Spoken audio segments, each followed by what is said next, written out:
We started our business a long time ago. My dad's been a licensed general contractor basically since out of high school. We started in a small shed in a small farm town.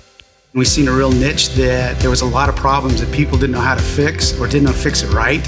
And so we wanted to be able to take care of people and take care of their biggest investment, their home.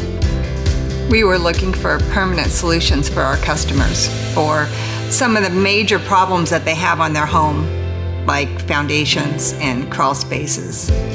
We've always taken care of one customer at a time. From the time that we started, that's kind of always been our mission. We're going to be thorough. We're going to tell you what needs to be done, what doesn't need to be done, and we're going to do what we say we're going to do. Our number one value is faith. It's got us to where we're at. It's going to get us where we're going down the road. It's opened doors for us, and it has confirmed that we are all part of the same mission. I think Frontier is a great place to work because I think it's a lot of fun. It's pretty tough work, but the people that work there make it a lot of fun. Our amazing people share our values, and we lift each other up, and we care for each other, and we help each other grow.